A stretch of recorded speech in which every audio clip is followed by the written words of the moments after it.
My name is Esther Sterling, and for the 70 years I have been on this earth, I have believed that a life, much like a good book, is best defined by its quiet, unwritten pages. I live in the house my grandfather built here in Willow Creek, a tall, proud Victorian that holds the scent of old wood, lemon oil, and a century of silent history. Its floors creak with the weight of memories, and the steady tick-tock of the grandfather clock in the hall has been the metronome to my existence since childhood. It is more than a structure of timber and plaster. It is a vessel of my identity, a silent witness to every joy and sorrow I have ever known, to my neighbors, and to the few friends who join me for tea on Thursdays. I am simply the quiet widow, Mrs. Sterling, a relic from a bygone era, much like my home, content in my peaceful obscurity. My late husband, Arthur, would have appreciated this quiet. He was a brilliant man, the mind behind the Sterling precision manufacturing empire. Yet he wore his success like a well-tailored but unassuming coat. Wealth shouts, "Esther," he used to tell me, his voice a low rumble as we sat on the porch swing watching the fireflies dance in the twilight. It attracts flies and fools, but true worth, real power, it whispers, "Let's be whispers." And so we were. I recall a time, years ago, when a trusted supplier tried to defraud him, altering invoices by a few cents per unit, accumulating a small fortune over time. Arthur didn't raise his voice or call his lawyers in a fury. He simply invited the man to his office, laid the falsified invoices next to the real ones in two neat stacks, and waited. The silence, he later told me, was more damning than any accusation. He spoke with a quiet finality, not of anger, but of consequence. "I am not a vengeful man," he told me that evening, "but I am a precise one. I do not tolerate imbalances on my ledger." His ledger? He saw much of life in those terms, a careful accounting of debits and credits, of honor given and trust betrayed. An imbalance, he believed, must always be corrected. We raised our son, Leo, according to that philosophy, shielded from the complexities and burdens that great wealth can bring. We wanted him to understand the value of a dollar earned through effort, not entitlement. I remember the pride on his face when he got his first job, a modest position at a local architectural firm. He was so proud of his small apartment, furnished with secondhand pieces he'd refinished himself.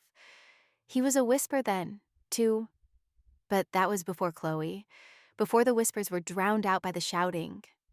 My days now follow a simple, comforting rhythm, 3 times a week. I drive my 10-year-old sedan to the Willow Creek Historical Society, where I volunteer in the cool, silent archives.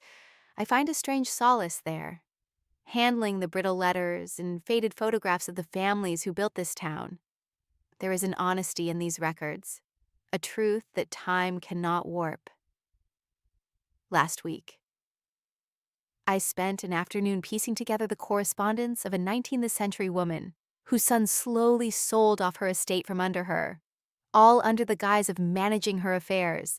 Her elegant, looping script, so full of love and trust in the early letters, grew shaky and thin toward the end as she wrote of her confusion and dwindling funds. The story resonated with a chilling familiarity that I chose, at the time, to ignore. I spend my hours preserving the legacies of others, feeling a kinship with the stories whispered from the fragile paper. It is a meticulous, patient work, and it suits my nature. I've always preferred the quiet certainty of the past to the noisy ambitions of the present. That noise usually arrives on Sundays, in the form of Leo and his fiancée, Chloe. Leo, my only child, is a good man at heart. But that heart is now obscured by a desperate need to please the woman who has become his entire world. His spine, once straight and true, seems to have softened in the bright, relentless glare of Chloe's ambitions. She is a whirlwind of modern energy, all sharp angles, expensive perfume, and a smile that never quite reaches her eyes. Their visits feel like an intrusion of a different world into mine, a world of frantic phone calls, fleeting trends, and a constant, unspoken appraisal of their surroundings. Chloe has an unnerving habit of assessing every object, her eyes scanning not with aesthetic appreciation, but with the cold calculation of an auctioneer. "That Tiffany lamp," she remarked once, "must be worth a bundle." Her fascination with my home is particularly intense, though not the kind born of affection. "Oh, Esther," she'll say, running a perfectly manicured finger across the dark mahogany of Arthur's favorite armchair, her touch a violation of its sacred memory. "This place has such character, but you must feel so overwhelmed by the upkeep. All this dusting, the drafty windows." Her voice is always laced with a sweet, cloying concern that sets my teeth on edge. Last month, she arrived with a glossy brochure for the Willows, a luxury retirement community. "Look, they have a pool and a concierge service. You wouldn't have to lift a finger. You deserve to be taken care of." Each suggestion is a delicate poisoned dart, aimed at convincing me that my competence is fading, that my independence is a burden.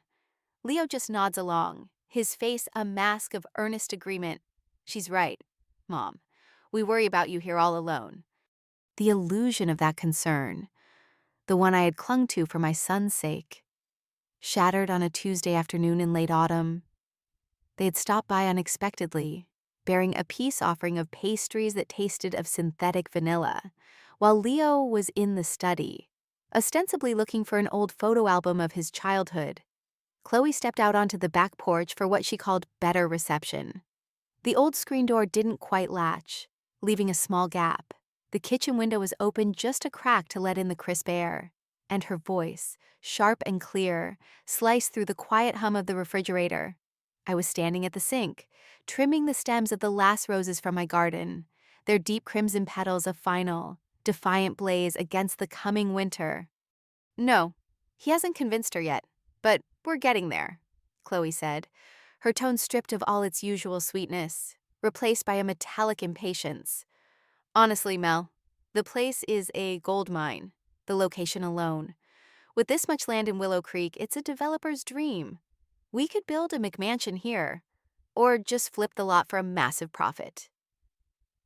A cold stillness spread through me, heavier than the granite countertop beneath my hands.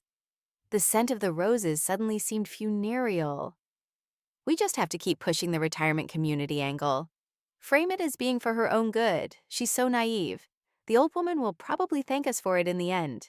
Leo is being too soft, but he'll do what I say. He always does." The old woman. The words hung in the air, clinical and dismissive, an epitaph for a person who was not yet dead. In that single moment, 2 years of passive-aggressive comments, of helpful brochures, of smiles that felt like ice, all coalesced into a single ugly truth.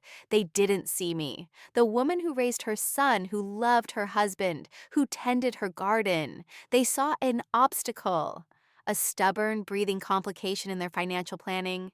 They saw a name on a deed that needed to be erased. The scissors in my hand felt suddenly heavy, a tool of creation now feeling like a potential weapon. I looked at the deep red of the rose petals, vibrant and full of life, and felt a profound, chilling grief. Not for the house, but for the son I thought I knew. The boy who once cried when he accidentally stepped on a snail. I did not cry. I did not drop the scissors. My hands, to my own surprise, were perfectly steady.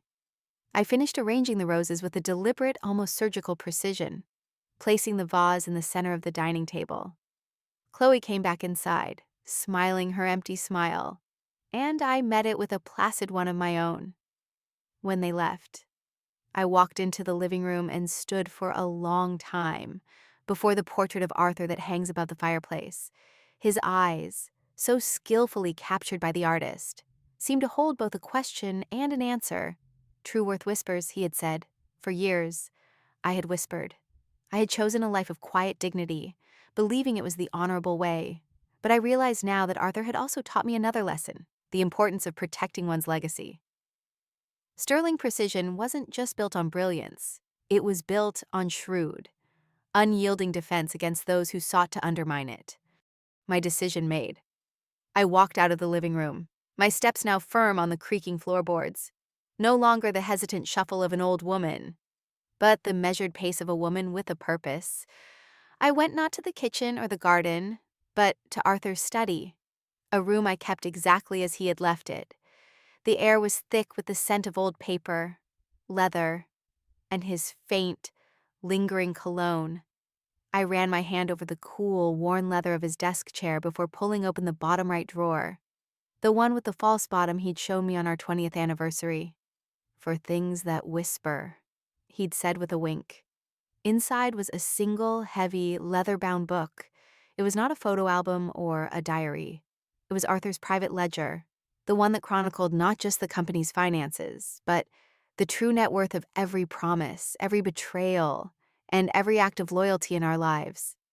I placed it on the desk, its weight a familiar, solid comfort in my hands. The whispering had ended. It was time to correct the imbalance. The weeks leading up to my 70th birthday were a quiet exercise in strategic planning, all hidden behind the same placid smile I had perfected over the years, with Arthur's private ledger as my guide.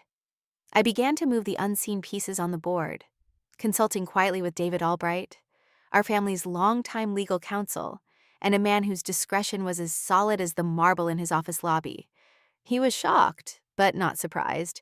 He had seen the patterns of entitlement and greed play out in other families, though he admitted the coldness of this particular plot was unsettling. Together, we laid the groundwork, ensuring every financial thread was accounted for, every asset protected, and every potential consequence mapped, all the while. I continued my life as before, volunteering at the archives, having tea with friends, and enduring the increasingly frequent visits from Leo and Chloe, who were now deep in the throes of planning my party. The party, they had insisted, must be a celebration worthy of me, a milestone to be honored.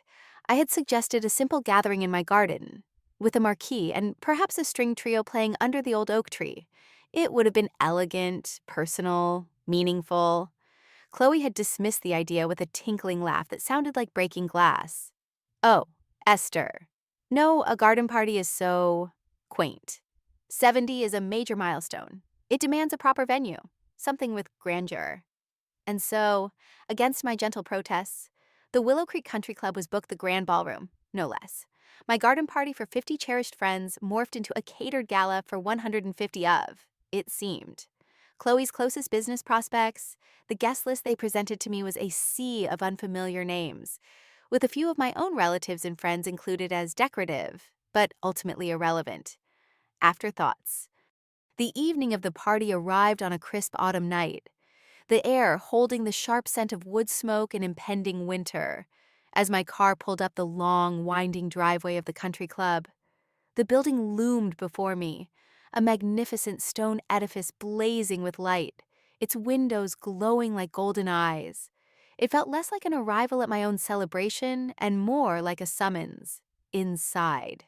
The ballroom was a spectacle of Chloe's design.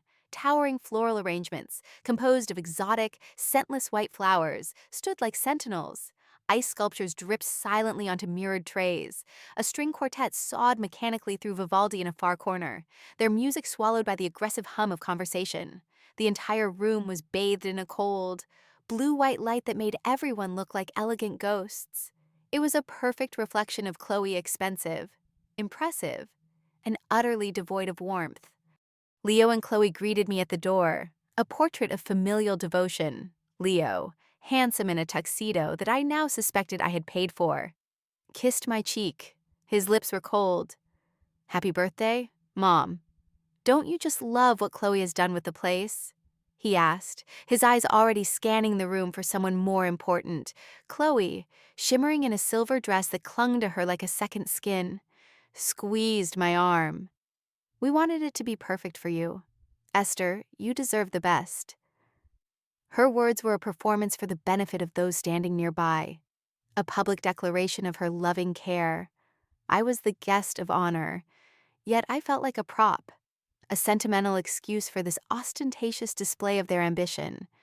For the next hour, I drifted through the crowd, a ghost at my own feast. Strangers with bright, hard smiles would grasp my hand, say, "A very happy birthday, Esther," and then turn to their companions to continue hushed conversations about stock options and mergers. They were Chloe's people, a new generation of wealth that shouted, just as Arthur had predicted. I saw Leo, with Chloe at his elbow, moving from one powerful-looking man to another, laughing a little too loudly, his gestures a little too broad. He was performing too, playing the part of the successful heir, the dutiful son of a wealthy widow, a role that Chloe was clearly directing.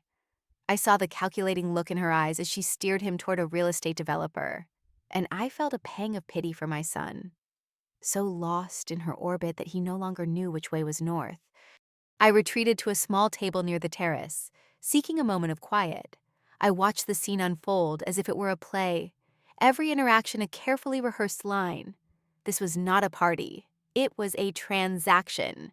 It was a carefully curated event, funded by my quiet legacy, to launch their loud future.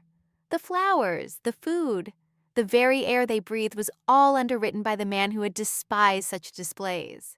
And I, his widow, was the silent, smiling collateral, the weight of the ledger, which sat locked in Arthur's desk at home, felt like a tangible presence in my mind. Each fake smile, each dismissive glance, was another entry, another debt being recorded, another line item in a long and sorrowful account that was about to come due. The moment came, as I knew it would. Just before the cake, a towering architectural monstrosity was to be wheeled out. Chloe approached my table, her silver dress catching the light. She leaned in close, her perfume cloying and sweet. "Esther," she whispered, her voice a low, urgent hum beneath the party's noise. "Now is the perfect time. When Leo gets up to give his toast, he'll say some lovely things about you. Then, he'll announce that you have a special surprise for us. That's when you'll stand up and tell everyone that you're gifting us the house.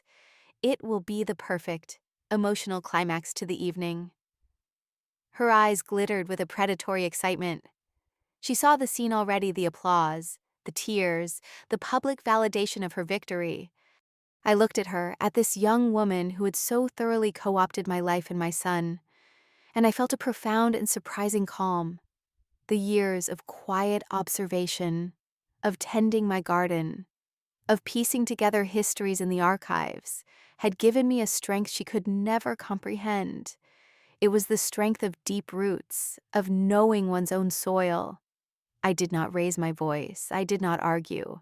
I simply looked into her expectant face and said one word: "No." The smile on Chloe's face did not fade. It froze. For a moment she looked confused, as if I had spoken in a foreign language. "I'm sorry," she said, her voice tight. "What did you say?"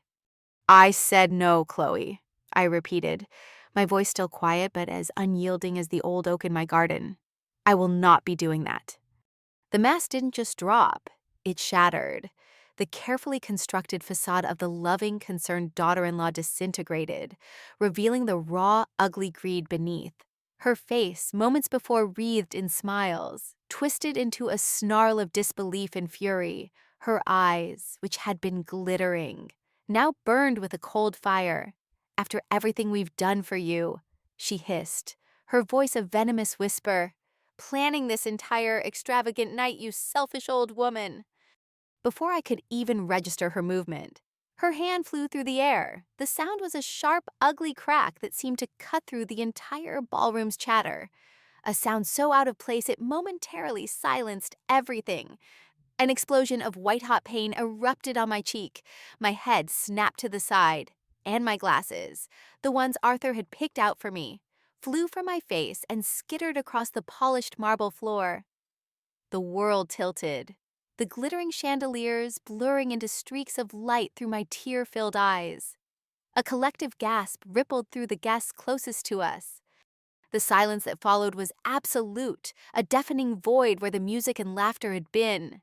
And in that void, Chloe's voice, no longer a whisper but a shrill, ragged scream, tore through the room.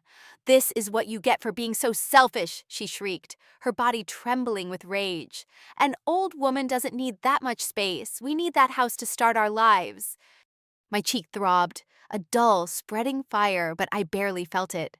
My entire being was focused on one thing, one person. My eyes, blurry as they were, frantically searched for my son. I found him, standing just a few feet away, frozen. His face was ashen, his mouth slightly agape. He had seen it all. Our eyes met for a fraction of a second, and in that fleeting moment, I sent him a desperate, silent plea. Say something, help me. Be the man I raised you to be. But he broke contact instantly.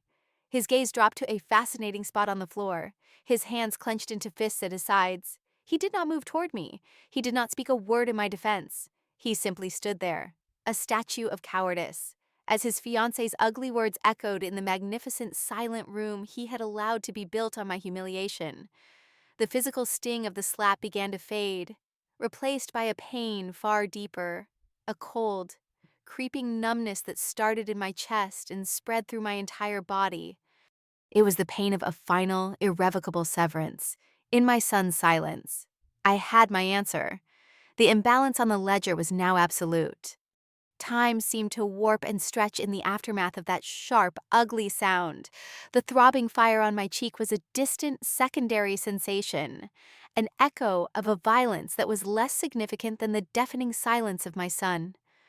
The magnificent ballroom, with its glittering chandeliers and ghosts in evening wear, had become a surreal theater of my own abasement. For a heartbeat, I felt the collective intake of breath from 150 people. A single, unified wave of shock. Their eyes were on me, not with pity, but with a raw, morbid curiosity. I was no longer the guest of honor. I was the spectacle. I could feel their whispers before they even began. A vibration in the air, the eager rustle of a scandal being born. My first coherent thought was not of the sting, nor of Chloe's snarling face, but of my glasses. They lay on the floor a few feet away, one of the arms bent at an unnatural angle. They were a simple thing, a tool for seeing. But in that moment, they felt like a piece of my shattered dignity. Slowly, with a steadiness that felt borrowed from another person, I bent down. The movement was deliberate, graceful even. I ignored the pristine hem of my dress, brushing against the polished marble as I reached for them. My fingers closed around the familiar cool metal, and I straightened up, my back as straight as a lifetime of composure had taught it to be. I did not attempt to put them back on. I simply held them in my hand. I did not look at Chloe. To look at her would be to acknowledge her, to grant her a power over me that she no longer deserved. She had played her hand, and, in doing so, had rendered herself utterly irrelevant. My gaze, instead, traveled once more to my son. He had not moved. He was still a statue of cowardice, his eyes fixed to the floor as if the intricate patterns in the marble held the answers to the universe. I looked at him, truly looked at him, for what felt like a full minute. I saw not the man he had become, but the ghost of the boy he had been, the child who ran to me for comfort, the teenager who shared his dreams with me, the young man who had promised to always look after me. All of it was gone, replaced by this hollowed-out stranger who would not, or could not, meet his own mother's eyes after she had been struck in front of him. There was no anger left in me for him now, only a vast, empty canyon of disappointment. This was not a betrayal. A betrayal implies there was something left to betray. This was a conclusion. With that final, silent farewell, I turned. I picked up my small, worn handbag from the table, its familiar weight a small comfort in a world that had just been knocked from its axis. And then I began to walk. Each step was a conscious effort, my simple pumps making a soft, solitary clicking sound on the floor that seemed to echo in the cavernous silence. I could feel the sea of guests parting before me, a silent human wave pulling back from the shore of my grief. The whispers had started now, a low, sibilant hiss that followed me like the train of a funereal gown. Did you see that her own mother? That woman is unhinged. Poor Leo, how embarrassing. The words were meaningless barbs, incapable of piercing the armor of cold clarity that was now forming around my heart. I kept my head high, my gaze fixed on the ornate double doors at the far end of the ballroom. I was not fleeing. I was making a strategic retreat. The walk felt like a mile, past the towering scentless flower arrangements and the untouched architectural cake, past the string quartet, whose members now held their bows frozen above their instruments, past the faces of strangers who would dine out on this story for weeks. As I reached the doors, a uniformed attendant, his face pale with shock, scrambled to pull one open for me. I gave him a slight, almost imperceptible nod of thanks, and stepped out of the ballroom and into the quiet, hushed opulence of the club's grand foyer. The heavy door swung shut behind me, and the sound of the party, the music, the whispers, the very life of the room was cut off as if by a knife. I was alone. I continued my slow, measured walk across the foyer, down the marble steps, and out into the crisp, cold night air. The valet, a young man with kind eyes, rushed forward. "Mrs. Sterling, shall I get your car?" he asked, his voice soft with a concern that felt more genuine than anything I had experienced inside. "No, thank you, Daniel," I replied, surprised that my own voice sounded so steady. "I think I need the walk." I found my old sedan parked in the back of the lot, nestled amongst gleaming German luxury cars like a humble sparrow in a flock of peacocks.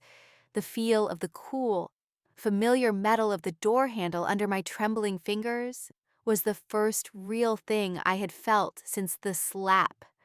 I slid into the driver's seat, the worn fabric embracing me like an old friend, the scent of the car, a faint mixture of old books, dried lavender from a sachet my niece had given me years ago, and my own perfume was the scent of my real life. It was a sanctuary, and here, in the silent, anonymous dark of the parking lot, I finally allowed my body to react. A deep, shuddering tremor ran through me from head to toe. My hands, which had been so steady, now shook uncontrollably. I gripped the steering wheel, my knuckles turning white, and took a deep, ragged breath, then another and another. I did not weep. Tears were a luxury this moment could not afford. They were for a grief that could be mended, and this was a breakage beyond repair. My cheek began to throb with a fierce, insistent rhythm, a physical reminder of the boundary that had been crossed. I looked back at the country club, a golden, glowing palace of lies, and thought of Arthur. I pictured him beside me, his solid, calming presence. He had foreseen this. In a way, not the specifics, not the violence, but the potential for human nature to curdle in the face of wealth, a contingency. "Esther," he had said one evening, years ago, as we were signing the final papers that established the full breadth of his estate, "a plan for a storm you hope never comes, a locked box for a situation where honor has left the room." At the time, I had thought him overly cautious, almost cynical. Now, I saw it for what it was, the ultimate act of a protector. He was still protecting me, even now. My hand, now steadier, reached into my purse and pulled out my simple, functional phone. My fingers moved over the screen, dialing a number I knew by heart but had not called in over 2 years. It was the private line for David Albright, a line that bypassed secretaries and receptionists. Each digit I pressed felt like a heavy, deliberate footstep on a path from which there was no return. My thumb hovered over the final green call icon for a long, silent moment. This was it. The moment the whispering stopped, the moment the ledger would be opened, I pressed the button. It rang twice before he answered, his voice crisp and professional. "Even at this hour." "Albright?" David," I said, my own voice a low, tight wire. "It's Esther Sterling." There was a fractional pause on the other end of the line, a silence freighted with years of loyalty and understanding. He knew I would never call this number unless it was a matter of the gravest importance. "Esther," he replied, his tone shifting immediately to one of deep concern. "Is everything all right?" "No," I said simply. "It is not." I took one more look at the blazing lights of the country club, a monument to my son's ambition and my own broken heart. "It's time. I need you to come to the Willow Creek Country Club. And David," I added, my voice dropping to a near whisper, yet harder than steel. "Bring the contingency portfolio." Another pause, longer this time. I could hear the faint sound of papers rustling, of a man moving from a state of rest to one of urgent action. "Are you certain?" he asked, his voice devoid of judgment, asking only for the final confirmation. "I have never been more certain of anything in my life," I replied. 30 minutes, no more. I ended the call without waiting for a reply and let my hand fall into my lap. The fuse had been lit. The storm Arthur had prepared for was, at long last, about to break. 30 minutes. The words hung in the absolute silence of my car. A countdown to a future I had never wanted, but now had to command. The cool, worn fabric of the driver's seat was a familiar comfort against my back, a stark contrast to the cold, impersonal chairs in the ballroom. Outside, the manicured perfection of the Willow Creek Country Club parking lot was a silent, orderly world of luxury vehicles gleaming under the tall, elegant lampposts. It was a world I'd paid for tonight, a world my son and his fiancée desperately wanted to inhabit. And it was a world I was about to dismantle. As the seconds ticked by, turning into minutes, the chaotic, painful emotions of the last hour began to recede, replaced by a crystalline clarity. The kind of sharp focus that only comes after a devastating fire has burned away all the undergrowth. My mind drifted back, as it so often did in moments of crisis. To Arthur, I didn't just see his portrait in my mind's eye. I felt his presence, his quiet strength. Sterling precision wasn't born in a boardroom with venture capitalists. It started in the dusty garage behind our first small house, with the scent of machine oil and hot metal, and the near-constant hum of a lathe that Arthur had built himself. He was a craftsman before he was a businessman, a man who believed in the integrity of a perfectly milled gear, the honesty of a true 90-degree angle. His hands, though often smudged with grease, could fix a delicate watch or soothe a crying baby with equal tenderness. He built his empire not on clever marketing or risky speculation, but on a foundation of absolute unyielding quality. Reputation, Esther, he would say, is the only asset you can't buy, and the one you can never afford to lose. That philosophy extended to how we lived. As the company grew and our wealth accumulated in silent, staggering numbers on paper, our life remained largely unchanged. We kept the old house, drove sensible cars, and found joy in simple things: a walk in the woods, a well-tended garden, a good book by the fire. It was a conscious choice, a pact we made. Arthur had seen too many of his contemporaries raise children who were casualties of their own wealth, aimless, entitled adults who mistook privilege for personality. "I will not have our son worshiping at the altar of easy money," he declared. "He needs to learn the weight of his own wallet, the satisfaction of his own achievements." We gave Leo a life of comfort and opportunity. Yes, but we tried to instill in him the values of work, of integrity, of being a man whose worth was whispered in his character, not shouted from his bank statement. Looking back at the glowing windows of the club, I had to face the devastating truth: our greatest project, our most precious legacy, had failed. From the glove compartment, I retrieved a simple manila folder, held shut with a rubber band. It was not the official contingency portfolio that David was bringing. This was my own private ledger of sorrow. For the past 2 years, ever since Chloe had entered our lives and Leo's spending had begun to spiral, I had been quietly intervening. At first, I told myself it was just helping him through a rough patch. But as I opened the folder under the dim glow of the car's dome light, the evidence told a different story. It was not help, it was enablement. I had been subsidizing the very life that was eroding my son's character.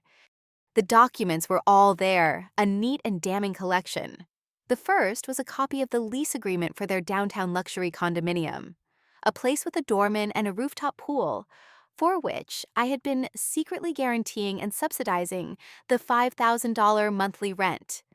Leo had told me he'd gotten a fantastic deal through a corporate discount. Then there were the credit card statements. I had set up anonymous payments to cover their mounting debts, telling myself it was to protect his credit score. Now, my eyes scanned the itemized charges, and a wave of nausea washed over me. Gucci, Balenciaga, $500 dinners, weekend trips to Napa. It was a catalog of a life they hadn't earned and couldn't afford. A desperate performance of wealth funded by my silent generosity. The final pages were the most painful. They were printouts from a private investigator I had hired 6 months ago, a measure that had made me feel sick with shame but had become necessary. The report detailed Chloe's own significant debts from before she had even met Leo. It included transcripts of her social media posts, where she bragged to her friends about her upgrade and the family money that would soon be hers. It was all there, in black and white, a cold, calculated campaign of which my son was both a willing accomplice and a blind victim. I had been trying to save the boy he was, but the man he had become was actively conspiring to fleece me. The irony was a bitter acid in my throat. While I was being publicly humiliated for being a selfish old woman who wouldn't give up her home, I was the sole reason they weren't already homeless. A sweep of bright, xenon headlights washed over my car, pulling me from my painful reverie. A long black Lincoln Town car, the kind that whispered of quiet, expensive legal battles, pulled silently into the space beside my sedan. The engine cut off, and for a moment, the parking lot was silent again. Then, the driver's side door opened and David Albright emerged. He was a tall man, Arthur's age, with a mane of silver hair and a face etched with the kind of calm authority that could pacify warring boardrooms. He adjusted his tie, picked up a heavy, handsome leather briefcase from the passenger seat, and walked toward my car. He didn't knock on the window. He simply stood by the passenger door until I unlocked it. He slid inside, bringing with him the faint scent of cold night air and expensive wool. His presence filled the small car, a comforting bulwark of loyalty and competence. He didn't speak at first, his eyes simply taking in the sight of me in the dim light, my disheveled state, the angry red mark blooming on my cheek, the broken glasses I still clutched in my hand. "Esther," he said finally, his voice a low, gravelly rumble of controlled anger. "He let this happen to you." It wasn't a question. It was a statement of fact, and in it, I heard decades of friendship and respect for both me and my late husband. "He did," I replied, my voice clear and steady. There was no need for further explanation. He understood. "The portfolio is here," he said, placing the briefcase on his lap and clicking open the brass latches. The sound was crisp and final. Arthur and I drafted these contingencies almost 15 years ago. He called it the break glass in case of fire protocol. I had hoped to God you would never have to use it. He pulled out a sheaf of documents, each one bound in a light blue legal cover. He didn't need to explain them to me. We had reviewed the theoretical framework of this plan years ago, a somber exercise in what-ifs that had now become a grim reality. He laid them out on the center console between us. "First," he began, his voice all business now, "is the immediate revocation of financial guarantee for the lease at the Pearson Tower. The landlord and the building management will be notified by courier at 9 a.m. tomorrow. They will have 30 days to vacate or provide a new guarantor." He pushed the first document toward me. "Second, the suspension of all disbursements from the tertiary trust Arthur set up for Leo. The quarterly payment he is expecting next month will not be made. All assets will be frozen pending a full review." He presented the second document. "And finally," he said, his voice grim, "the one for tonight, a legally binding notice of payment cancellation for the event services rendered by the Willow Creek Country Club, effective immediately. I have already spoken to the club's legal counsel on the way over. They are aware that a notice is forthcoming. The contractual obligations for the $60,000 bill will revert to the signatories of the event contract in this case, Mr. Leo Sterling and Miss Chloe Bishop." My car, my little sanctuary, had been transformed into a war room. The dome light cast a pale glow on the dense, unforgiving language of the documents. "Hereby revokes. Immediately null and void. Cease all disbursements." These were not words of anger or revenge.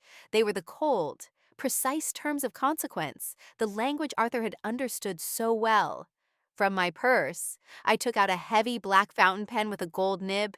It had been Arthur's. David watched me as I uncapped it.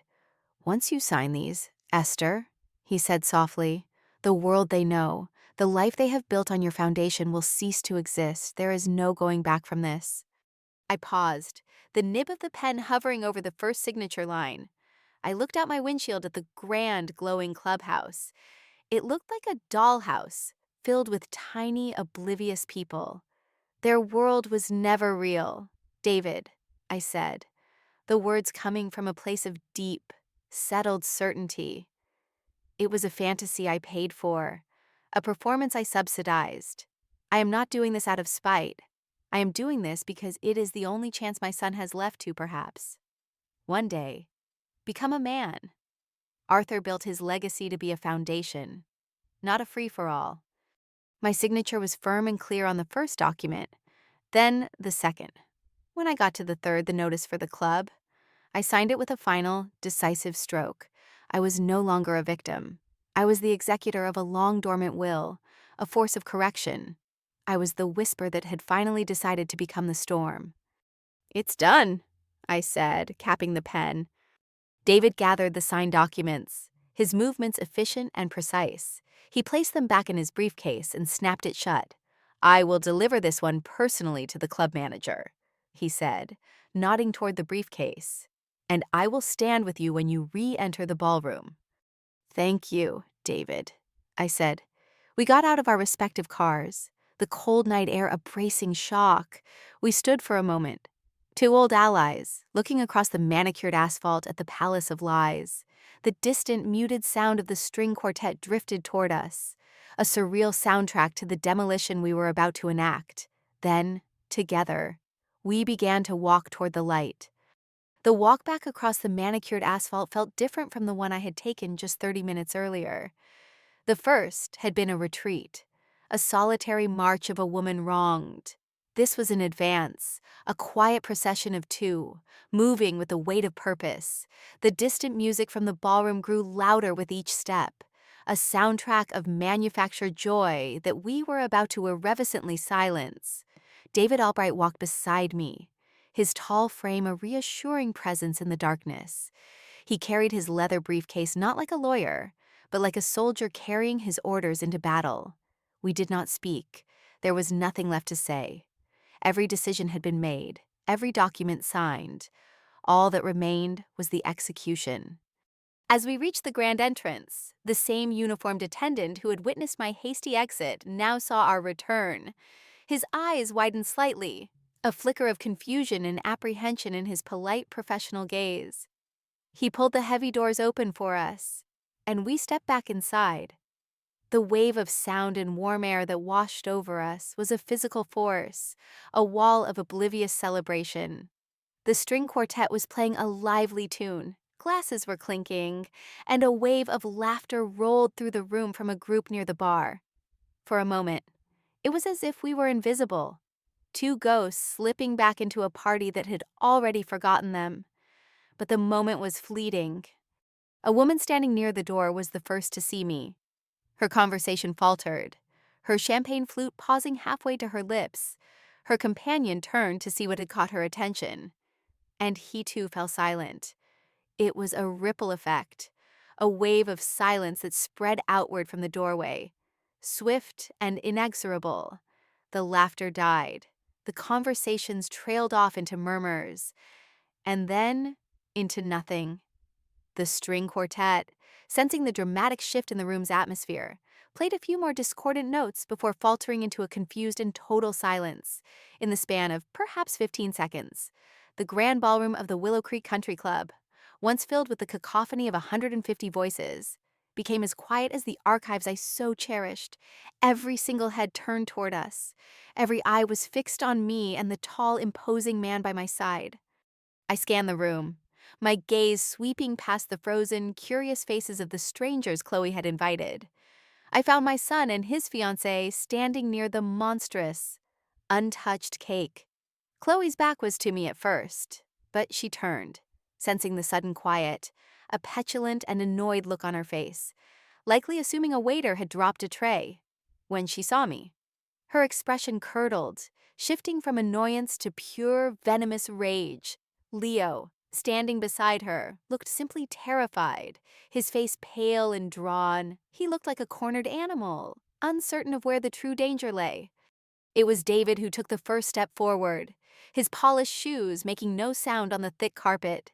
He moved toward the center of the room, his presence alone commanding absolute attention. He stopped, waiting for the last whisper to die out, and when the silence was absolute, he spoke. His voice was not loud, but it carried the effortless authority of a man accustomed to being heard.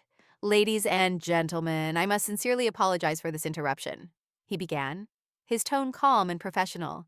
"My name is David Albright. I am Mrs. Esther Sterling's personal and corporate counsel." The word corporate hung in the air, a small, intriguing anomaly. "I regret to inform you that I have an urgent and unavoidable legal matter to address with Mr. Leo Sterling and Miss Chloe Bishop. Given that they chose to make their initial grievance with my client a public spectacle, she has instructed me to respond in kind." Chloe took an involuntary step forward, her voice sharp with indignation. "What is the meaning of this? You can't just barge in here. This is a private party." "On the contrary, Miss Bishop," David replied, his voice still perfectly even. "We can, especially when my client is the one underwriting the entire event." He opened his briefcase without breaking eye contact with her. The sharp clicks of the latches echoed in the silent room. Leo, meanwhile, seemed to shrink, trying to make himself smaller as his fiancée bristled with aggression. He finally found his voice, a weak and trembling thing. "Mom, what are you doing? Who is this man? Whatever this is, we can discuss it tomorrow." "Tomorrow's too late, Leo," I said, speaking for the first time since my return. My voice was quiet, but it carried across the room. "Tomorrow, you will have more pressing concerns." David pulled the first document from his briefcase. "Mr. Sterling, Miss Bishop," he said, his voice taking on a formal declamatory tone. "This is a legal notice of the immediate revocation of the financial guarantee provided by Mrs. Sterling for your lease agreement at the Pearson Tower. A courier will deliver a copy to your building's management at 9 a.m. tomorrow.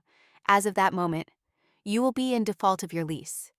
You will have 30 days to find a new guarantor or vacate the premises." All the color drained from Leo's face. "Financial guarantee?" he stammered, looking at me with wide, horrified eyes. "Mom, what is he talking about?"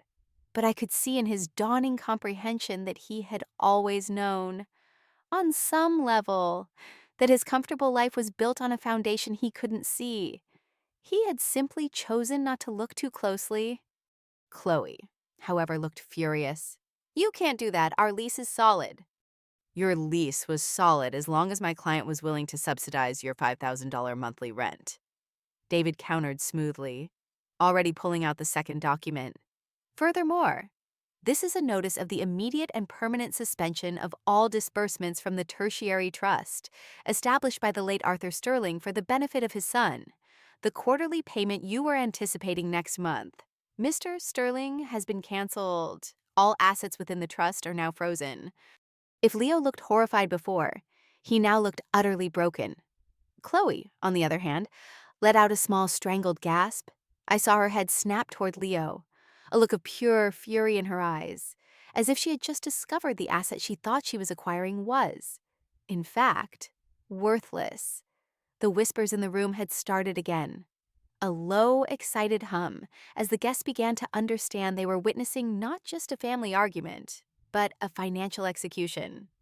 "And finally," David said, holding up the last document, the one that concerned everyone in the room, "the one for tonight. This is a legally binding notice of payment cancellation for all event services rendered this evening by the Willow Creek Country Club, effective immediately." He turned his gaze slightly, addressing a stout man in a tuxedo who had been hovering nervously near the kitchen's the club manager. "The contractual liability for the outstanding $60,000 bill for this celebration now reverts to the signatories of the event contract. In this case, Mr. Leo Sterling and Miss Chloe Bishop." A bomb going off could not have had a more profound effect. The manager's face went white, and he began striding purposefully toward Leo and Chloe. Guests started to look at each other with panicked expressions. The entire fantasy, the beautiful, expensive illusion of the evening, had just evaporated. Chloe finally found her voice, a hysterical shriek that echoed off the high ceilings. "That's impossible. It's a lie. She's a poor old woman. She works in a museum. Look at her. She can't possibly have that kind of money. She gestured wildly at me, at my simple dress, my old-fashioned pearls, her entire case resting on the carefully constructed illusion I had maintained for decades. It was then that David Albright allowed himself a small, cold smile. He looked directly at Chloe, his eyes filled with a pity that was more insulting than any anger. What you and your fiancé have so catastrophically failed to understand, he said, his voice resonating with a quiet power that commanded the attention of every person in the room, is that you have not been dealing with a vulnerable, elderly woman living on a modest pension. He paused, letting the weight of his impending words settle. I saw Chloe's parents, seated at the head table, lean forward, their faces pale masks of confusion and dread.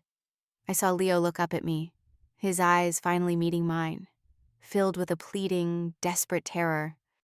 You have been disrespecting, swindling, and publicly assaulting the sole proprietor and chairman of the board of Sterling Precision, David announced, his voice clear and sharp as one of Arthur's finest tools.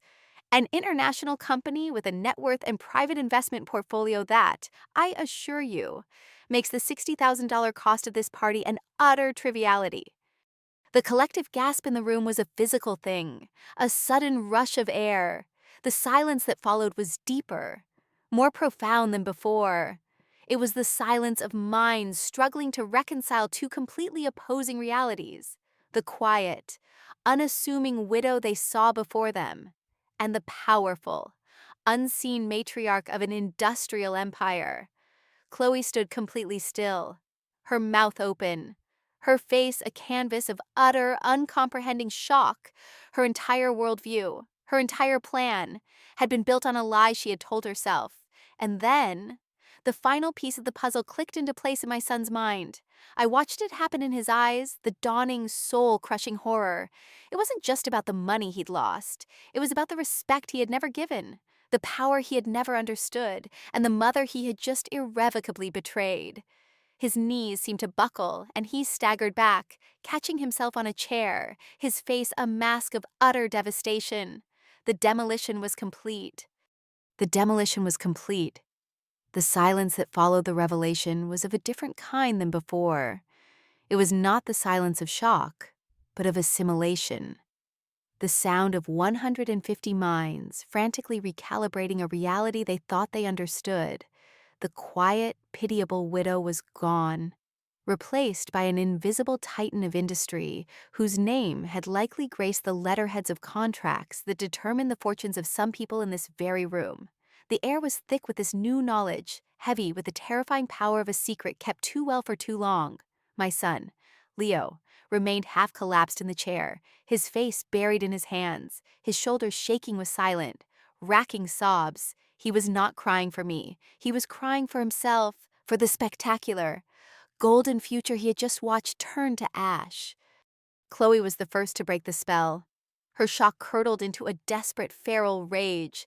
She turned, not to me, but to her parents, who were now standing, their faces pale and slack-jawed. "Do something!" she shrieked, her voice cracking. "Don't just stand there, he's lying, it's a trick." Her father, a man who had looked at my home with the eyes of an appraiser, now looked at me with something akin to terror. He took a hesitant step forward, his mouth opening and closing like a fish, but no words came out. What could he say? He had bet on the wrong horse, and the prize had just been revealed to be the owner of the entire racetrack. The club manager, no longer hesitant, was now flanked by two stern-looking security guards. He approached Chloe and the weeping form of my son with the grim determination of a man whose only concern was his $60,000 invoice. "Mr. Sterling, Miss Bishop," he said, his voice cold and devoid of all previous cordiality. "We need to discuss the matter of payment. Immediately."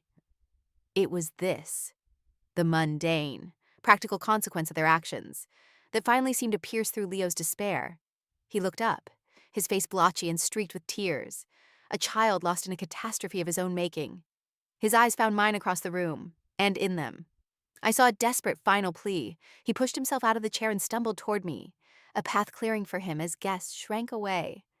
He stopped a few feet from me, his handsome tuxedo now looking like a costume on a broken doll. "Mom," he whispered, his voice raw with a pain I knew was real, even if its source was selfish. "Please, Mom, don't do this. We can fix this. I'll talk to Chloe. It was a mistake, a terrible mistake. I'm sorry, please. You can't just destroy everything." He took a step closer, his hand reaching out for me. David Albright shifted his weight slightly, a silent, protective gesture, but I gave him a small shake of my head. This was a conversation I had to finish myself. I looked at my son, at the wreckage of the man he might have been, and I felt a deep, profound ache. It was the sorrow of a gardener who has to prune a beautiful rosebush back to a bare, thorny stem in the hope that it might, one day, grow back stronger and healthier. The love was still there, but it could no longer be a blind, enabling love. It had to be a love that demanded accountability. "There is nothing left to fix." "Leo," I said, my voice soft but unwavering, "a surgeon's scalpel, not a judge's gavel. What was broken tonight cannot be put back together with apologies born of desperation. For years, I gave you my support, my resources, my unconditional love. In return, you stood by and watched as I was disrespected, conspired against, and publicly humiliated." "I know," he sobbed, the word torn from him. "I know, and I'm sorry." "I'm sure you are," I replied, and the quiet truth of it settled in the space between us. "But you are sorry for the consequences, not for the choices that led you here. You have been living a life that was not yours, built on a foundation you did not earn and did not respect. I am not destroying your life. Leo, I am simply taking away the props. I am removing the safety net you never knew was there." I let my gaze hold his for a final moment, pouring all the remaining love and all the necessary finality into it. "You chose this path. Now you must learn to stand on your own 2 feet. It is the hardest and most important gift I have left to give you." He seemed to crumble at my words, the last glimmer of hope extinguishing in his eyes. He understood. It was over. I turned away from him then, a final, clean severance. I did not look at Chloe, who was now engaged in a shrill, hysterical argument with the club manager. I did not look at the guests, who were now openly recording the scene on their phones. I looked only at the exit. David Albright fell into step beside me, his presence a silent shield. We walked out of the ballroom, and this time, the whispers that followed us were not of pity, but of a stunned, fearful respect.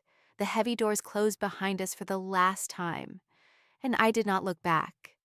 A year can feel like a lifetime, or, in my case, the beginning of one. I am writing this from my study, a room filled with light, overlooking the sprawling, glittering expanse of the city from the 42nd floor. I sold the house in Willow Creek 6 months ago. The memories, once so dear, had become tainted. The creak of the floorboards sounding less like history and more like a warning. The magnificent old Victorian had become a monument to a life that no longer existed, to a family that had fractured within its walls. I needed a new view, a place where the past was a foundation, not a haunting. My penthouse is spacious, but not cavernous, elegant, but not ostentatious. The walls are filled not with inherited portraits of stern-faced ancestors, but with vibrant, modern art that speaks of life and possibility. It is a space that looks forward, and it is finally, truly, my own. The greatest change, however, is not my address, but my purpose. 3 days after that fateful birthday party, David and I began the work of creating the Arthur Sterling Foundation for Elder Justice. I used the inheritance that would have once gone to Leo to give it its initial endowment. We are a small but formidable organization, a beacon in a storm for those who feel they have nowhere else to turn. We provide pro bono legal services, financial counseling, and temporary housing for seniors who are facing financial abuse and exploitation, very often from their own families. I read the case files every week, and each story is a reflection of my own, a different verse in the same sad song. The 80-year-old man whose son convinced him to sign over the deed to his farm for a can't-miss investment.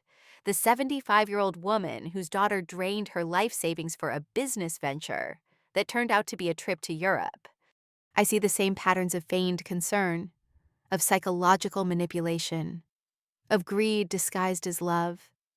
My pain has been transmuted into a shield for others. It is the most meaningful work of my life. Arthur built an empire to last. I am now ensuring his true legacy, the protection of the vulnerable, endures as well. My life is fuller than it has been in decades. My circle of friends has expanded. A chosen family bound by mutual respect and shared passions. David Albright and his wife are frequent dinner guests, and our conversations are filled with laughter and intellectual debate, not the tense, transactional chatter that defined my last years with Leo, my niece, Lucy, the one who always saw me for who I was, moved to the city to become the foundation's director. Her sharp intelligence and fierce compassion are a daily joy, a reminder that the bonds of family can be reforged in healthier, more honest ways. We have rebuilt a family, she and I, not on the obligation of blood, but on the solid ground of shared values and unconditional respect. I have found that true wealth is not a number in a ledger, but the richness of a life lived with purpose and dignity. And Leo, I have not seen him since that night. I know through David's discreet inquiries that the aftermath was as brutal as expected. He and Chloe were bankrupted by their debts, their social standing, built on my money and their lies, evaporated overnight. They retreated to live with her parents, and I am told the arrangement was tense. Chloe left him less than 6 months later, unable to tolerate a life without the luxuries she felt she was owed. I have heard that Leo is now working a modest job at an architectural firm again, living in a small apartment, the kind he could actually afford on his own. For the first time since he was a young man, he is truly standing on his own 2 feet. Whether he is learning to walk or simply stumbling remains to be seen. He has tried to reach out. There have been a few emails, stilted and awkward, sent from a generic address, filled with vague apologies that circled back to his financial hardships. I deleted them without reply.